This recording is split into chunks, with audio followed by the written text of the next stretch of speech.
speaking from my heart. Lahat ng sasabihin ko ngayon ay galing sa puso ko. Today I will take accountability for everything. Nagkamali ako, and I want to say sorry for everything that I have done. It all started last June of 2024. I was in a very dark place. I was lonely.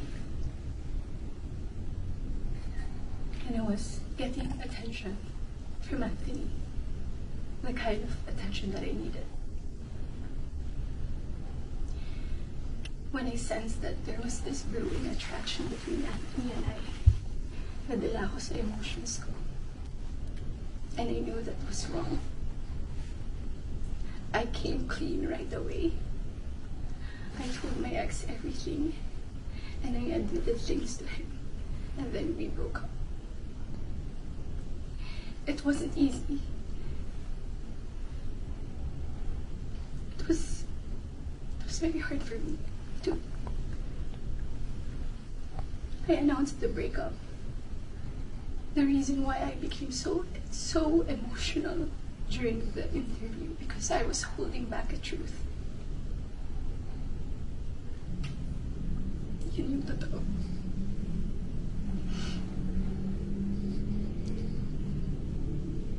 I wasn't really able to simmer down. I wasn't able to reflect on what had happened. I was working every day for days straight, weeks straight, months straight. Bago nagsimula yung mga daming trabaho namin, I told Anthony that I broke up with my ex. And he also said the same thing.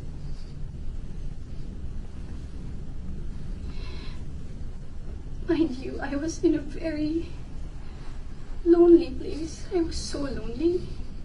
And I was so vulnerable at that time.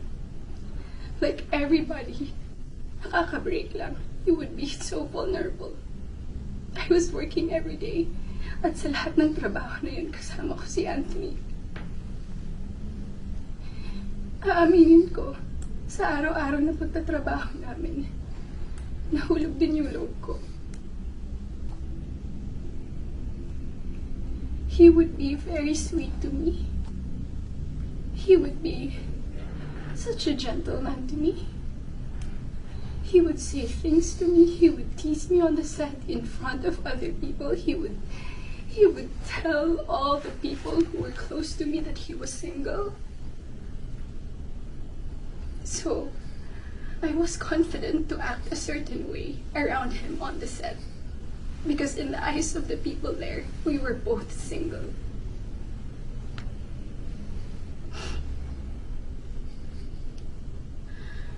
Araw-araw kami nagtatrabaho, and September came. We went to Italy for our shoot sa teleserye namin na Incognito. And doon nag-start na naging deep yung pagkakilala namin sa isa't isa. I really fell. Nung pauwi na kami ng Italy, it was my birthday, and we were stuck at the airport the whole day. He would say things to me that are sweet. He would say promises. We would tell promises to each other. And then nung pauwi na ng Italy, I felt so happy that I had to post something on my IG story just to appreciate him during that day. And then pagka-uwi ko, I think that the next 2 days, I saw a post or reposts ni Jam on TikTok. Nakita ko lahat yun. And at that time, yung time frame na yun, nasa screenshots din na nangamusta ako. I said, kamusta si Jam? Nangumusta ako kay Jam, it wasn't because dahil alam ko na sila pa. Dahil alam ko na she was going through something and Anthony had to take care of her. But at that time, nagtatrabaho pa rin kami and he would still be the same way to me. I would ask him, God knows I asked him, nagkabalikan ba kayo? He said no. Do you still love her? He said no. He would say things na ako yung gusto niya and all. I really asked him so many times. And then the first wave of bashing on TikTok. Masakit yun para sa akin. I asked him, when are you gonna release a statement na wala na kayo? When? Because in the eyes of the public, you are taken, but I know that you're not. And you would be very sweet to me. When are you gonna release a statement? He would tell me he was waiting for the right moment. I didn't want to be pushy. I didn't want to aggravate things, so I waited and kept quiet because it wasn't my story to tell anyway. I kept quiet. October passed. We were working still every day. And then Halloween. It was the very first night we went out na medyo sweet kami sa isa't isa. The next day, Cham posted on her Instagram story. There were no names mentioned. There were no names, but people were insinuating that it was Anthony and I. So the waves of bashing came again.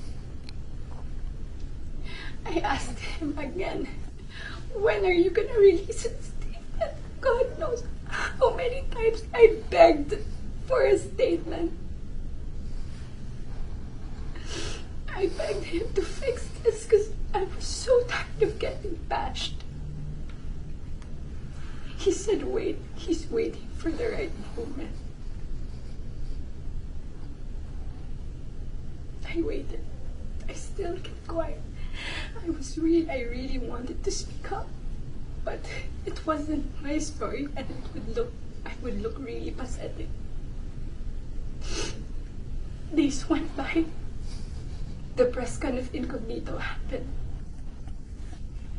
He released a statement. To me, it was too late because at that time I was slowly distancing myself from him romantically. The infatuation and the attraction died. But thank you for the statement. I thought everything was in the clear. I thought everything was gonna be okay.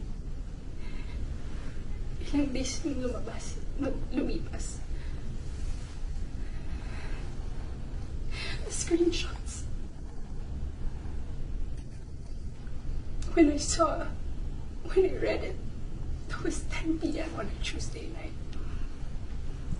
When I read it, I was gutted. I was shocked. I'm truly embarrassed. Dahil nakita ng tao lahat yun without my consent, against my will. I read the screenshots over and over and over again. Ang pinaka na-shock ako dun, I read it. It was the perfect narrative. That there was this other woman. That there was this apologetic boyfriend and the avoidant boyfriend towards the other woman and the scorned woman. That's the narrative. That's her side of the story. And there's nothing wrong with that. But this is my side. This is my side. And upon reading those screenshots, dun ko napagtagpi-tagpi lahat na kaya pala hindi siya makapag-release ng statement. Dahil sila pa pala this whole entire time. I didn't know. I was in the dark. I didn't know had no idea. God knows, ilang beses ako nagtanong. Ilang beses ako nanghingi ng statement. Doon ko rin na-realize, bakit ganun yung reactions ni Jam. Now, I get her. I get her pain. I get her wrath. I get her anger. Kaya pala ganun. Because she was clueless about everything. I was clueless about everything. We both believe kung anong mga nasabi sa akin. Maybe iba yung sinabi sa kanya. And I can attest that iba yung sinasabi sa akin. That's my side of the story. I have so many things to say.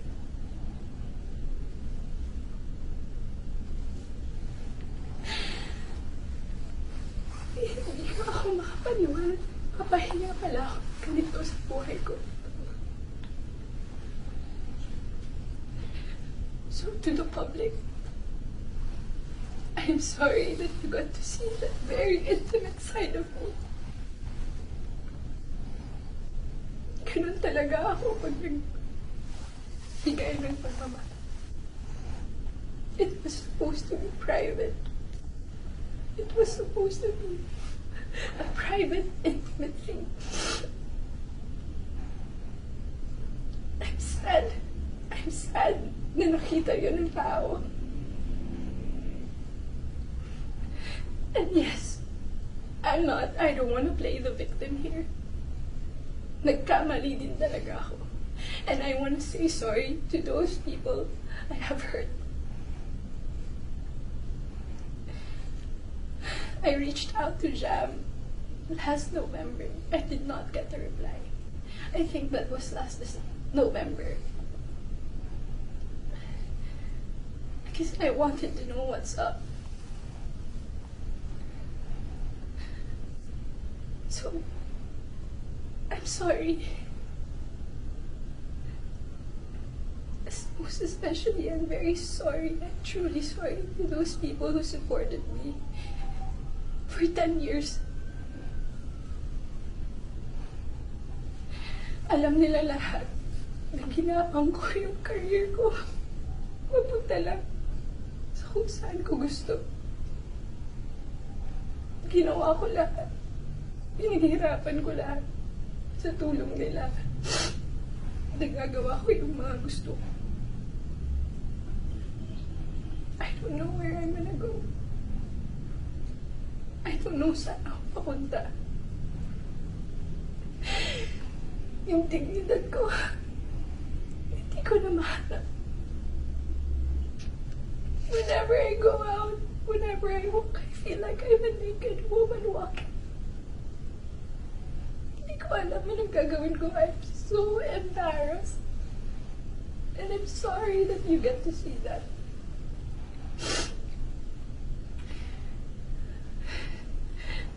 But I can assure you, tuloy pa rin ako. Tuloy pa rin ang laban. Magtatrabaho pa rin ako kahit nahirap. Hindi pa rin namamatay yung apoy sa puso ko. I'm still looking for that little girl inside of me. It's hard to look for her now, but someday I get to find her and I will be able to hold my shadows. What you saw was not a perfect human. I'm far, far from being perfect. What you saw was a human being. I'm just a human being.